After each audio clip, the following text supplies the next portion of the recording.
បងដឹងចិត្តអូននៅមានបងនួនល្អងទុកបងគឺជាសង្សារប៉ុន្តែជីវ៉ាមិនយល់មិនដែលខ្វាយខ្វល់ពីមនុស្សនៅក្បែរអូនត្រូវក្រំទ្រូងរបៀបណា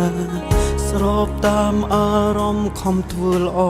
តែអូនបន្តឲ្យបងខូចចិត្តព្រោះតែស្រឡាញ់ខ្លាំងពេកឲ្យអូនបានចិត្តលែងគិតឲ្យតម្លៃបងและបងឲ្យអូនអស់ពីបេះដូងបងទ្រាំរ៉ាប់រងទុកសោកគ្រប់យ៉ាងគប់កលយានឲ្យបានរីកទូត្រូវសោយលីឈឺចាប់ក៏បងមិនដែលស្ដីប្រាប់ស៊ូឈឺចាប់តែម្នាក់ឯងតែពេលនេះបងសូមប្រាប់ទៅអូនតាមត្រង់ថាបងពិតមិនចង់បន្តទ្រាំទានបានឡើយព្រោះដឹងហើយថាអូនមិនដែលយល់ពីចិត្តបងថាបងត្រូវការយ៉ាងណាបែកគ្រានេះព្រោះចង់ឲ្យអូនបានជួបនឹងមនុស្សដែលអាចមើលថែអូនល្អជាងបងអាចគប់ចិត្តនួនល្អងមិនបាច់ទៅមកបងឲ្យអូនធុញរាល់ថ្ងៃជ្រើសយកគេថ្មី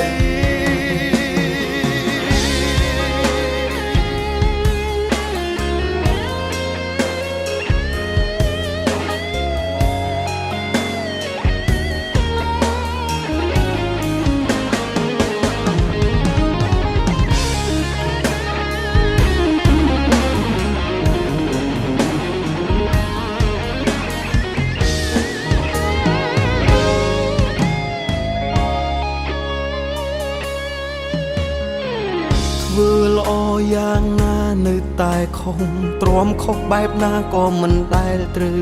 មានតែច្រើនអូនឲ្យទៅរកផ្លូវដែលល្អរៀងខ្លួនពេលនេះបងអស់លទ្ធភាពមើលថែអូនស្របតាមអារម្មណ៍ខំធ្វើល្អតែអូនបន្តឲ្យបងខូចចិត្តព្រោះតែស្រឡាញ់ខ្លាំងពេកឲ្យអូនបានចិត្តលែងគិតឲ្យតម្លៃបងและបងឲ្យអូនអស់ពីបេះដូងបងទ្រាំរ៉ាប់រងទុកសោកគ្រប់យ៉ាងគប់កលយានឲ្យបានរីកទូត្រូវសោយលីឈឺចាប់ក៏បងមិនដែលស្ដីប្រាប់ស៊ូឈឺចាប់តែម្នាក់ឯងតែពេលនេះបងសូមប្រាប់ទៅអូនតាមត្រង់ថាបងពិតមិនចង់បន្តទ្រាំទានបានឡើយព្រោះដឹងហើយថាអូនមិនដែលយល់ពីចិត្តបងថាបងត្រូវការយ៉ាងណាបែកគ្រានេះព្រោះចង់ឲ្យអូនបានជួបនឹងមនុស្សដែលអាចមើលថែអូនល្អជាងបងអាចគប់ចិត្តនួនល្អងមិនបាច់ទៅមកបងឲ្យអូនធុញរាល់ថ្ងៃជ្រើសយកគេថ្មីชอบบ้างនៅជាមួយអូនហាមលើកទៅសាំអ្នកទៅអូនអត់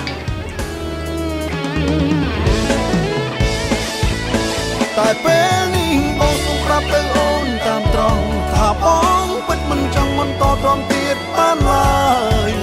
ព្រោះដឹងហើយថាអូនមិនដែលយល់ពីចិត្តបងថាបងបែកគ្រានេះព្រោះចង់ឲ្យអូនបានជួបនឹងមនុស្សដែលអាចមើលថែអូនល្អជាងប